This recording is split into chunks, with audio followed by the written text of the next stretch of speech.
All right, welcome everyone to the beginning of Module 12, where we are going to be learning all about microbes. So we're going to be looking specifically at microbes. We're going to talk about the early evolution of eukaryotes and protists and fungi. So that's what this module is going to incorporate. And as always, we're going to break all of this information over several different videos. So in the first video, we're going to focus on two of the three domains of life. We're going to focus on the evolution and the characteristics of the organisms that are found in these two domains. So if you remember from our evolution lecture, all of life is broken down into a hierarchy of taxonomic classification. And the most encompassing of those levels is the domain. And if you remember, there were three domains that exist in all of life. And those domains are bacteria, archaea, and eukarya. And the microorganisms that we're going to focus on are found in these first two domains, the prokaryotic organisms. So bacteria and archaea are both two domains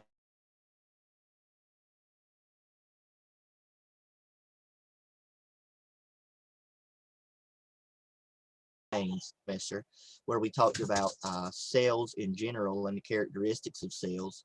Prokaryotic cells are different from eukaryotic cells because those prokaryotic cells lack a nucleus.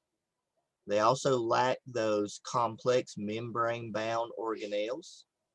And then they also have different membrane structures, but they do have ribosomal RNA, which is similar to your eukaryotes. So that's one of the key similarities between prokaryotic and eukaryotic cells is the presence of that rRNA or the presence of ribosomes. Because remember, all of these cells need proteins to function, and so ribosomes are important for making those proteins. So all of these domains have cells that have that ribosomal RNA.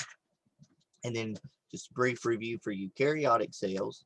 They do have a nucleus, when prokaryotic cells don't. And then they also have those membrane-bound organelles.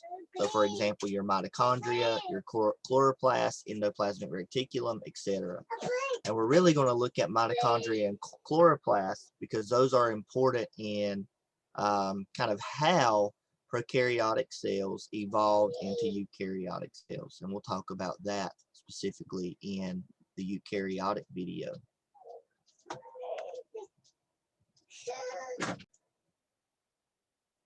Now, if we look at the relationships of the three domains, we see that archaea is actually more closely related to eukaryotes than they are with bacteria.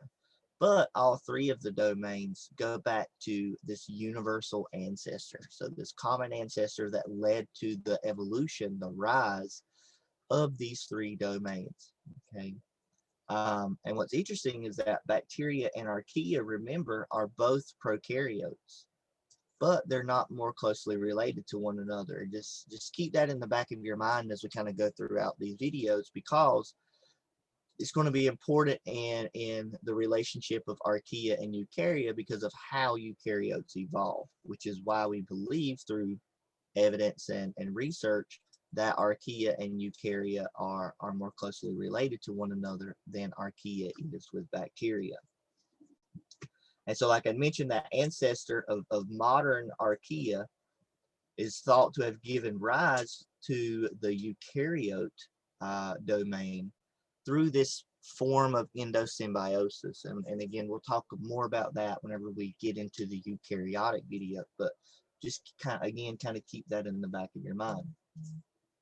And so there's still a lot of debate on the relationship of these phylum, but based off of current evidence and current research, genetic research, etc., this is believed, this is a hypothesis of the relationships between these three domains.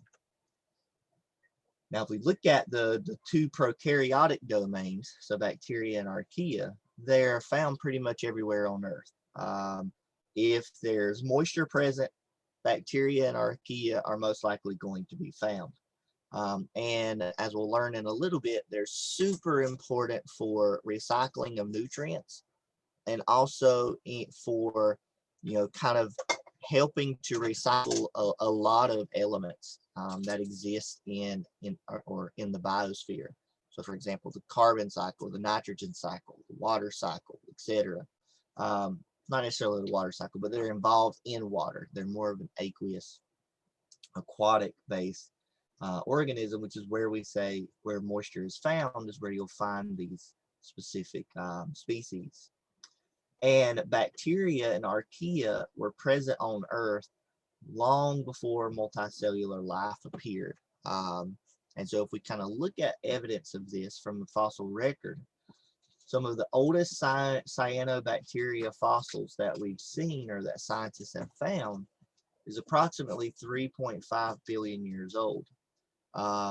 And these fossils come from these layered structures that you can find. For example, some of the more common places to find these is in Australia. And these stromatolites, which is what they called, are these little structures that you see here. And basically there are minerals that precipitate from this mat of microbes. So basically this colony of microbes that are living together. And the minerals precipitate and build up over time. And that's what leads to the formation of these stromatolites or onconolites if they're round. So if they're dome shaped, they're referred to as stromatolites. And then if they're round shaped, they're referred to as onconolites. And so here's a fossil cyanobacteria here. Here's a modern image of one. And then here's the stromatolites out in the kind of shoreline area. And then here is one where you found a stromatolite that's actually at Glacier National Park in Montana.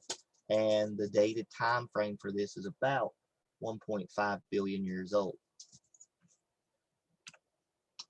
Cyanobacteria are still around today, and they're very important for the change, or they were very important in facilitating the change of the Earth's atmosphere. So before cyanobacteria had evolved, the concentration of the Earth's atmosphere was very different from what it is today. It was, largely carbon-based, carbon dioxide, lots of nitrogen, very little oxygen concentration.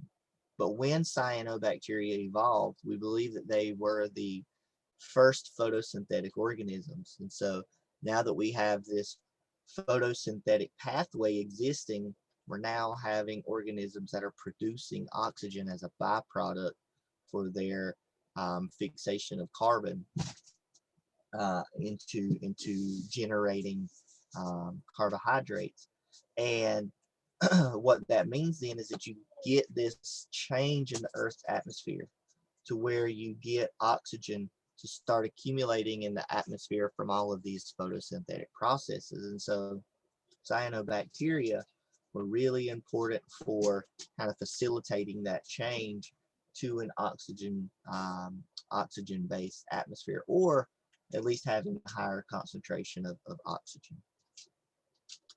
And if we look at prokaryotes, we can break them down into three basic categories. And these categories depend on the shape of the organism itself.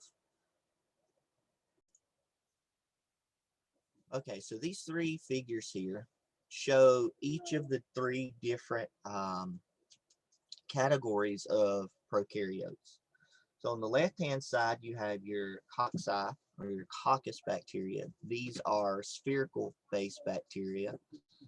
Then in the middle figure, you have your bacillus or bacilli species, which are rod-shaped. And then you have your spirilla or spirillum, spiral-shaped bacteria. And so again, we can look at microbes underneath a microscope, and we can see their shapes, and based off of their shapes, we'll put them into a specific classification. And And then, so for example, like different species will have a specific category that they fall into. So they'll either be spherical shaped or rod shaped or spiral shaped. And so knowing these shapes are really important in determining kind of the categories of prokaryotes that you're looking at, and can also give you an idea of what potential species it could be. In general, prokaryotes will have specific features. This is an example of a bacterial prokaryote, bacterial cell. They all will have a cell wall, which is this kind of outer membrane here, or inner, I guess, inner membrane, middle membrane. Then you have the cell membrane, which is the innermost structure. It kind of keeps all of the cytoplasm and DNA and ribosomes in place. Then outside of that cell wall, you have a capsule. Okay, so that's that kind of lime green structure on the outside where the pili are located. Okay. Then they typically will have a flagellum, usually one, but they can have anywhere up to 1 or 3 flagellum, depending on the species. And there's also ribosomes present, okay? And then their chromosomal DNA. And unlike the eukaryotic cells, this DNA is not in a nucleus, and it's circular instead of helical shaped. Okay?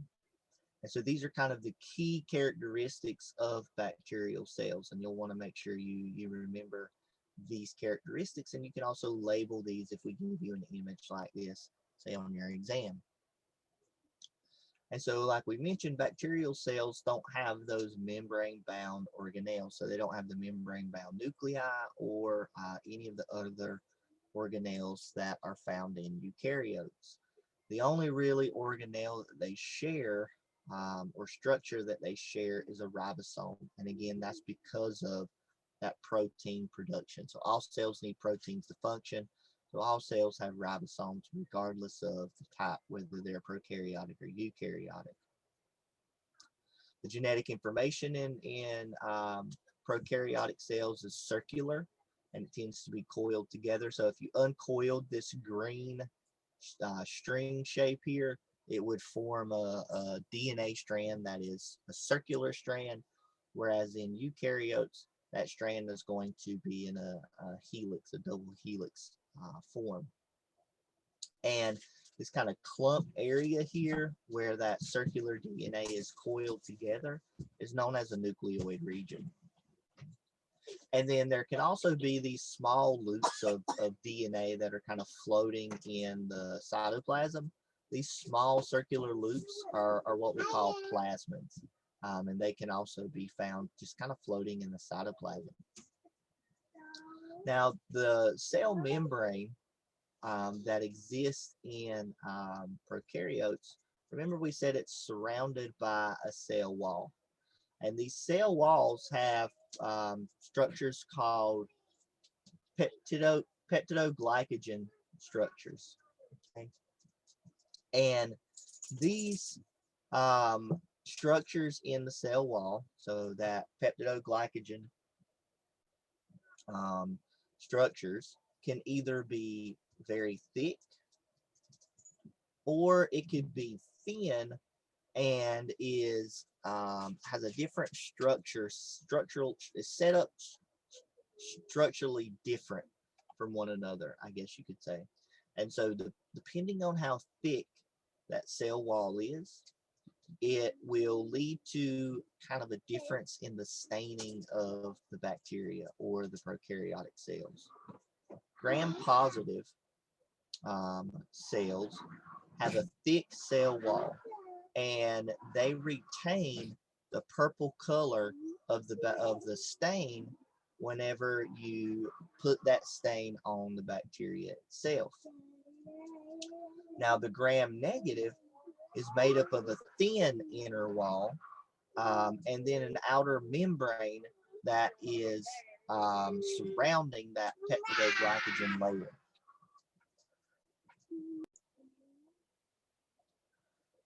And so the gram-negative prokaryotes have a different setup versus the gram-positive. And so one thing I just want to make clear with this is that the gram-positive, they have this thick cell wall. The setup for this is basically your cell wall and then the plasma membrane. The gram-negative have a thin inner wall, and we say inner wall because it's basically an outer membrane, the inner wall, and then the inner membrane. And that thin inner wall is stained red whenever you kind of put this gram stain on these cells. And this outer membrane is made up of carbohydrates, proteins, and lipids, and that's what affects kind of the staining. This structural difference affects how these prokaryotes take up the stain. So whenever you apply a gram stain to prokaryotic cells, if they turn purple, then they're gram positive. If they turn red, they're gram negative. And again, it's based off of the thickness and the structure of that membrane and the peptoglycan wall. So here you have your gram positive that has that thick cell wall, and then just a plasma membrane that's interior to that. And then the gram negative has that outer membrane and the inner membrane that's sandwiching that thin cell wall. Okay. And so both of these are made up of peptoglycans. It's just that the thickness affects how that stain is going to appear, and then also the sandwiching of the outer and inner membrane affects that as well. And so we can stain those and determine basically which ones are gram positive and gram negative. Now, another unique structure for bacterial or prokaryotic cells is that they can form endospores. And so endospores forms in certain species of bacteria whenever they experience extreme stress or high stressful situations due to environmental change or differences. And it's a really resistant structure that has kind of a coating that surrounds the outer membrane of the genetic material. And that endospore can allow the bacteria or the prokaryotes to remain dormant for long periods of time in this resistant structure. And then when the environment becomes favorable again, then the bacteria can become active. And that's how certain species of prokaryotes can survive these really stressful environmental periods. We look at how prokaryotes reproduce. Asexual reproduction is the primary way. It is the way that they reproduce. They have binary fission, where it's basically a cellular division process. So you can think of it as mitosis, basically is what it is.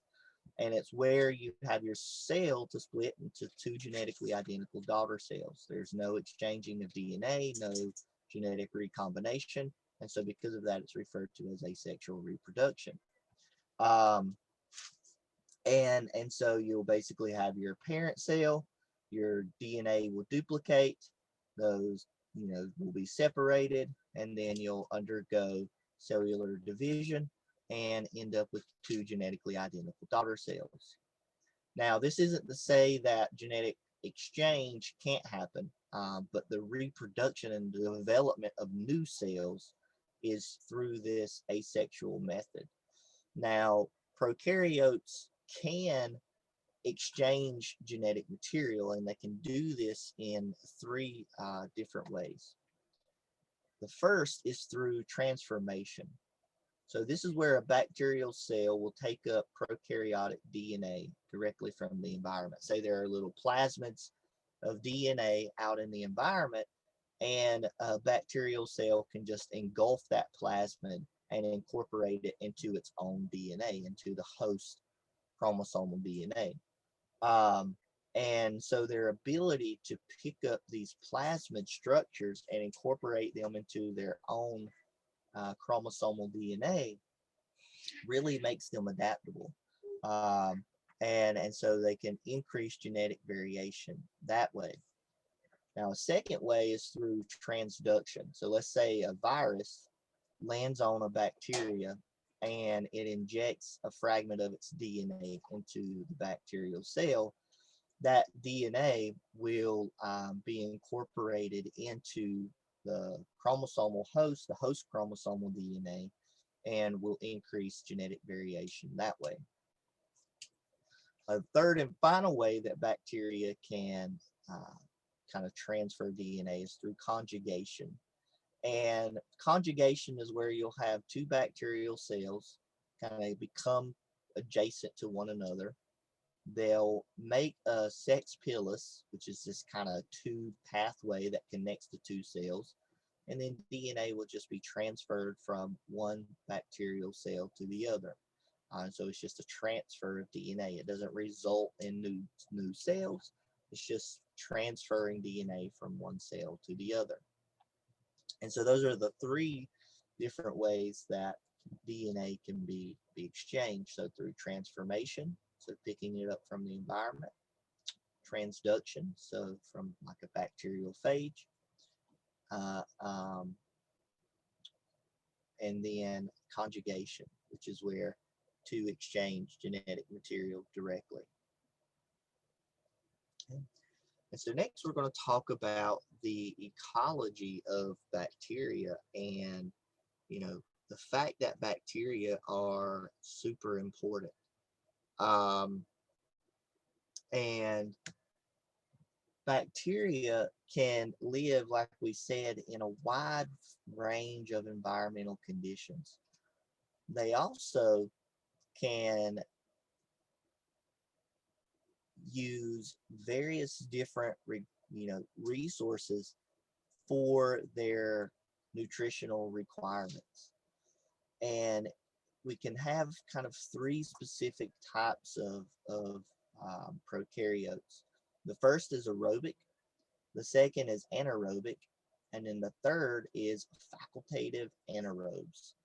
And so aerobic basically means that the bacteria need oxygen for growth and existence, so to operate their cell, the processes that go on within the cell. Anaerobic bacteria need to operate in conditions where oxygen's not present. So they don't like the oxygen gas, basically almost like poisons them. And so they really need to exist in areas where oxygen's not present. Then you have another group called facultative anaerobes. So they prefer to grow with oxygen, so they can do that anaerobic metabolism. But if there's no oxygen, they can undergo the anaerobic pathway as well. And so these are two different pathways in which they can generate and run their metabolic processes, so generate their energy. But a third is where they can do it under both conditions, right? So they don't need one condition over the other. They can switch back and forth if necessary. And so speaking of energy, we can classify bacteria in two different categories based on how they obtain their energy. And so this is kind of how they process and use that energy. And this is basically how they get their energy. Okay, so you can have heterotrophs and you have autotrophs. So heterotrophs is, just like when we talk with animals and plants, same definitions. Heterotrophs is where you break down organic compounds to get your energy that way. So the carbohydrates that you'll use under your kind of metabolic processes that will allow for that energy to be ATP to be used. Heterotrophs are generally decomposers in bacteria, so they're breaking down other organic decaying material in order to get those organic compounds. It's not like a heterotroph for an animal where they are consuming other material by eating them per se. Your bacteria are basically breaking down those molecules and taking up the organic molecules that they need. Whereas you can have autotrophic prokaryotes, so like your cyanobacteria, where they can use carbon dioxide to make their own glucose. Okay? So you can have kind of two different types of autotrophs. You can have autotrophs that use light energy, so that's your photoautotrophic, so they do photosynthesis. Then you have your autotrophs that will use other chemical energy. So for example, they'll take sulfur dioxide and break it down to use the energy from it to make their glucose. Those types of organisms are called chemoautotrophic organisms. So they're autotrophs, but they don't use light energy. They use other chemical energy. And so that's the chemoautotrophic, photoautotrophic, photo with light means they use light energy. Okay? Chemoautotrophs are much, much less common than your photoautotrophs. Chemoautotrophs are typically found in like some of your more extreme environments. So think of like your hydrothermal vents that exist at the bottom of the ocean, deep, high pressure, no sunlight, hot environments. So that's well, I say hot environments because they have the hot water that's coming out of the hydrothermal vents. But it is cold down at that area. So if they're next to the vent, they'll experience the hotter water temperatures. But again, just kind of extreme environmental conditions. And so based off of their role in kind of how they generate their energy, their food source, then that also determines where they are in global ecosystems and how they appear in different cyclical nutrient pathways. So like the nitrogen cycle, the carbon cycle, etc. So your heterotrophs are important for cycling nutrients like carbon, nitrogen, sulfur, etc. And so you have plants like your liverworts, your legumes.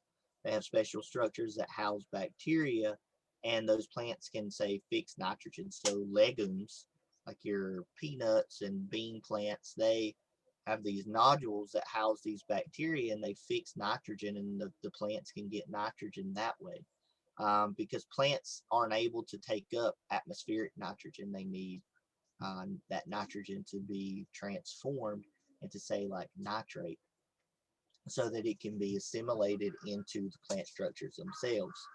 And then those heterotrophs are breaking down that organic matter through decomposition and re-releasing it back into the environment. So if you have nitrogen, say, build up in plant material, whenever that plant dies, you can't access that nitrogen unless the plant breaks down. And so that heterotrophic bacteria, those decomposers, help to make that happen. The autotrophs are important because they're food for heterotrophs, so food for herbivores. And then they also produce oxygen through photosynthesis, which is what everything, like your vertebrates and mammals and reptiles, amphibians, all of those species, birds need to breathe in their environment. And so autotrophs are really important for generating that oxygen and also serving as organic food for the heterotrophic herbivores or omnivores as well. So here we have an example of the nitrogen cycle. And what I want to point out here is where bacteria are in this cycle. So you can see a lot of the pathways in which nitrogen is changed or transformed or assimilated or broken down really goes through bacteria. So for example, your atmospheric nitrogen can be accumulated in soils, and then that nitrogen fixing bacteria, whether they're in legumes and root nodules or if they're just free living in the soil, changes that that nitrogen into ammonium, and then nitrifying bacteria change it to nitrates, and then I'm sorry, nitrites, and then nitrates, and then it can finally be taken up by plants. And then you have denitrifying bacteria that turns it back into N2. And so bacteria are a large factor in this nitrogen cycle.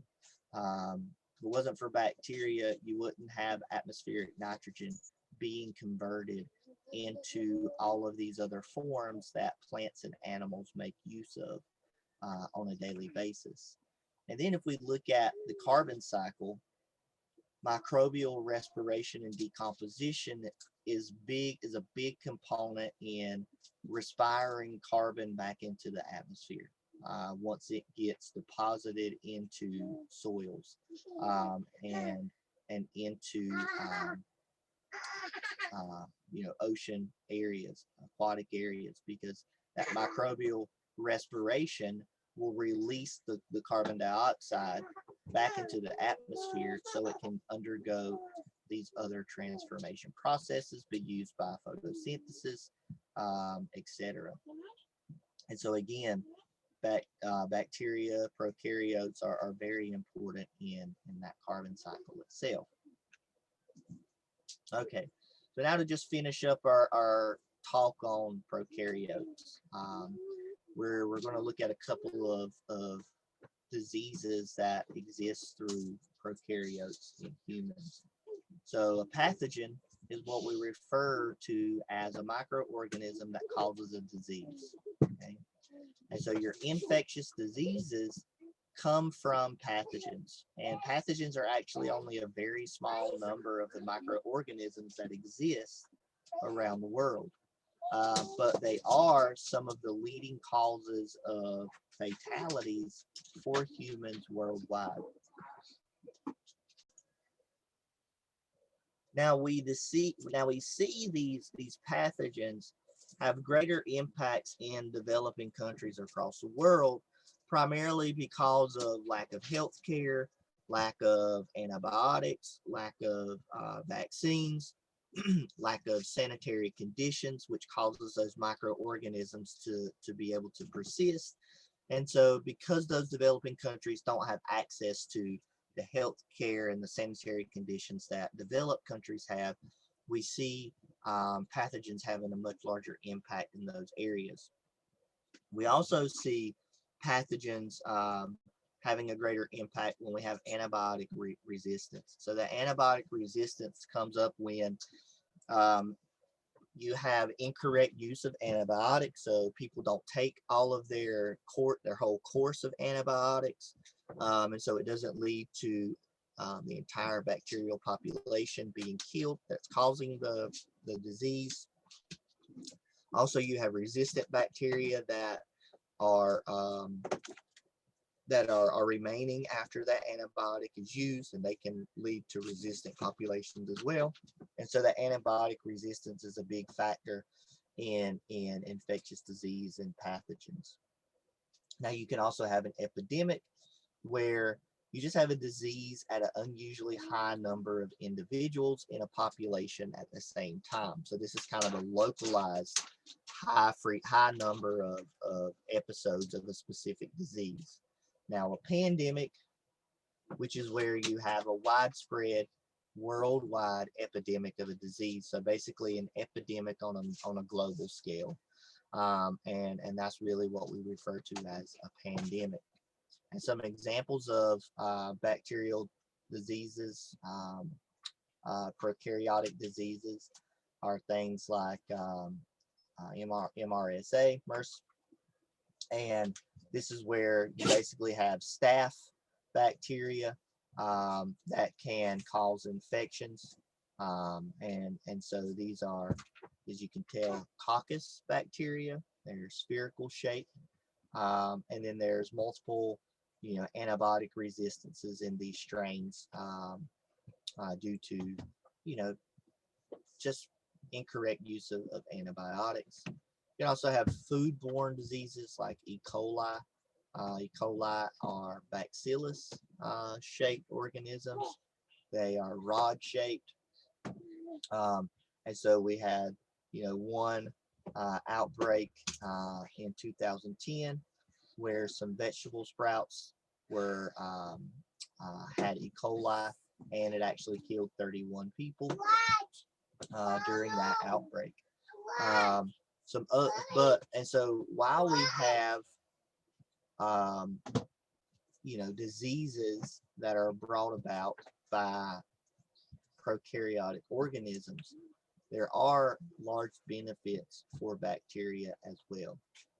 Food, we get food from bacteria, so they help us generate things like cheese and yogurt and other types of food that we eat.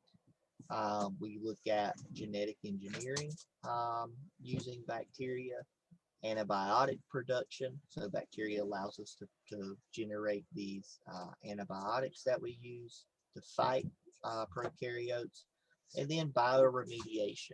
Bioremediation is where we actually use microorganisms to remove pollutants from the landscape. And so some species of bacteria are actually able to degrade oil. And so for oil spills, scientists will go in and actually use microorganisms to help with the cleanup of those oil spills. And then we've also mentioned how microbes are important for the recycling of nutrients and other minerals throughout the ecosystems and the biosphere. So while microorganisms can cause harmful effects to human populations, they also are really beneficial as well. And so this is kind of our summary of prokaryotic organisms. We'll pick up with our next video where we look at the domain eukarya and specifically look at eukaryotes, and we'll talk about how eukaryotes have evolved. And so we'll see you in the next video.